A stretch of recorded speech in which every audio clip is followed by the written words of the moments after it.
नमस्कार छात्रों, आज मैं आपको कक्षा 9वीं विषय हिंदी, इस विषय हिंदी में पहले इकाई में जो 5वीं एकांकिका है उसका नाम है जूलिया और इसके रचनाकार है अंतोन चेखव। और इस एकांकी जो एकांकी है यह एकांकी विधा का प्रकार है। इसका मतलब है हिंदी साहित्य के क्षेत्र में अलग अलग प्रकार के जो विधा के जो प्रकार होते हैं उसमें एक प्रकार जो उसका नाम क्या है, एकांकी। देखो छात्रों, प्रस्तुत एकांकी में गवर्नर्स यह अंग्रेजी शब्द है, उसे हिंदी में हम सेविका करते हैं। उनकी जो मार्मिक पीड़ा व्यवस्था का उन्होंने इस एकांकी में सजीव चित्रण किया है। उसके साथ साथ उसके प्रति जो शोषण है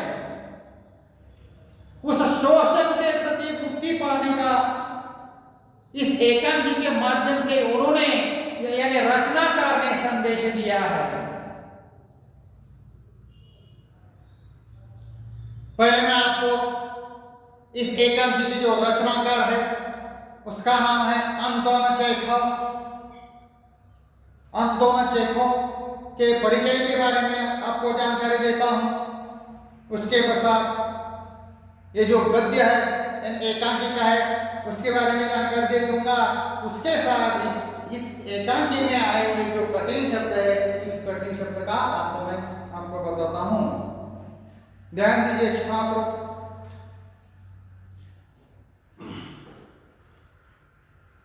अंतोन चेखव का जन्म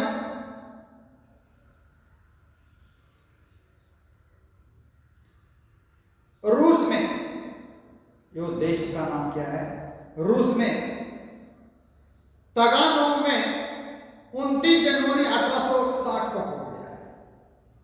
अब मृत्यु उनकी 15 जुलाई 1904 में हो गई है।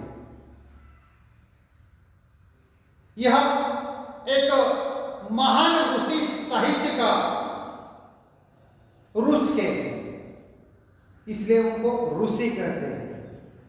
महान रूसी साहित्यकार अंतोन चेखव प्रसिद्ध कथाकार है। अनेक प्रकार के उन्होंने कथा लिखी है, अनेक प्रकार के उन्होंने नाटक लिखे हैं, इसलिए उनको कथाकार यानी नाटककार कहते हैं। उनकी कहानियों में उन्होंने कहानी भी लिखी है। उनकी कहानियों में सामाजिक कुरीतियों का व्यंग्यात्मक चित्रण किया गया है। इनकी जो प्रमुख कृतियां है, ए ड्रीमी स्टोरी द वाइफ, यह एक उपन्यास है। अन्ना ऑन अने A bad business, the bad market, old age, ग्रीशा आदि यह कहानी है। इवान द चैरी आचर, यह क्या है, नाटक है। देखो छात्रों, यह जो एकांकिका है यह विधा का प्रकार है। एकांकिका यह जो है विधा का प्रकार, इसका आकार छोटा होने के कारण इसमें एक ही कथा होती है, सिर्फ एक ही कथा होती है। इसकी कथा व संवाद आदि से अंत तक रोचक और आकर्षक होते हैं। और प्रस्तुत एकांकी में रचनाकार ने दब्बूपन को त्याग कर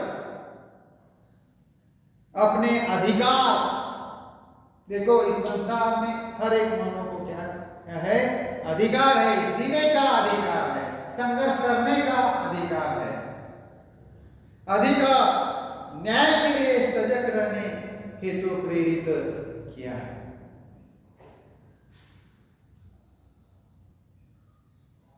तो छात्रों,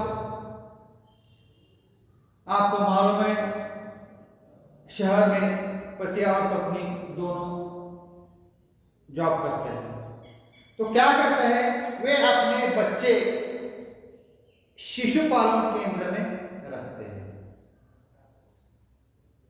ऐसी अलग प्रकार की एक प्रकार की समस्या शहरों में हो गई है। इस एकांकी में आए हुए जो कठिन शब्द है उसका मैं आपको अर्थ बताता हूं यहाँ, और कुछ मुहावरे भी है उसका भी मैं आपको बताता हूं। रूबल, रूबल क्या है, तो रूस इस देश की मुद्रा यानी चलन है। निर्मम का अर्थ है निर्दयी,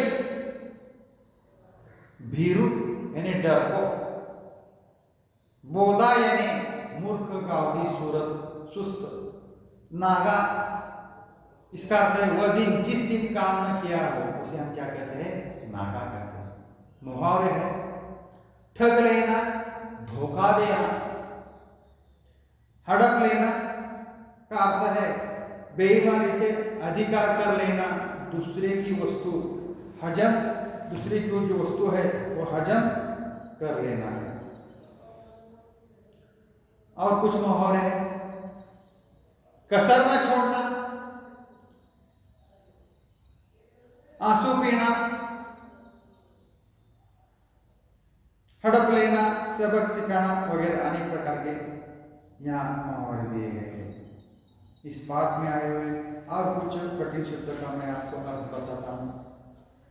फिर एक बार आपको बताता हूँ। नागा का अर्थ है वह दिन जिसमें किसी ने काम न किया है उसे हम क्या कहते हैं, नागा कहते हैं। घटाना यानी कम करना, कीमती यानी मूल्यवान, भाग्य यानी तकदीर, बदा यानी भाग्य में लिखा हुआ है उसे हम बदा कहते हैं, भला यानी कल्याण, कसर यानी कमी, टहनी यानी डाली, खरोंच यानी त्वचा की किसी चीज से छिल जाना, ढील यानी ढिलाई, यकीन यानी विश्वास, अनर्थ यानी भारी, अन्याय, बुरा।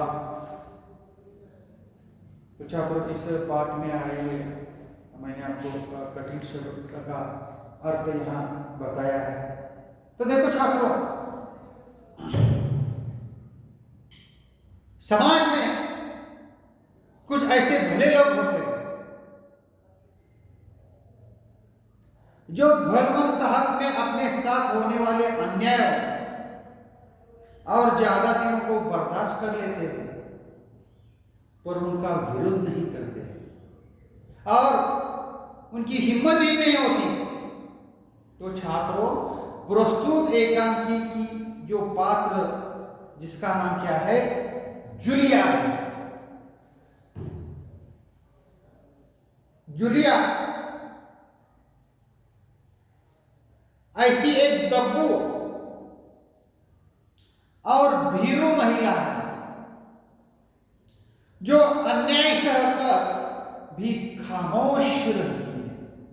देखो छात्रों, वो क्या करती है, अन्याय सहकर भी खामोश रहती है।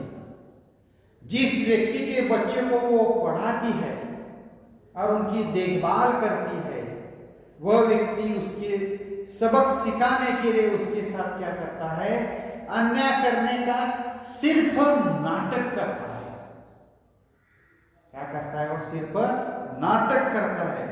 इस तरह वह जूलिया की आंखें खोलता है कि इस कठोर, निर्मम, क्रूर और रुदहीन संसार में दब्बू और रीढ़ रहित लोगों के लिए कोई स्थान नहीं है। उसे अपने आप को बचाए रखने के लिए निर्भीक होना पड़ेगा। तो छात्रों, आज मैं यहाँ ठहरता हूं। धन्यवाद।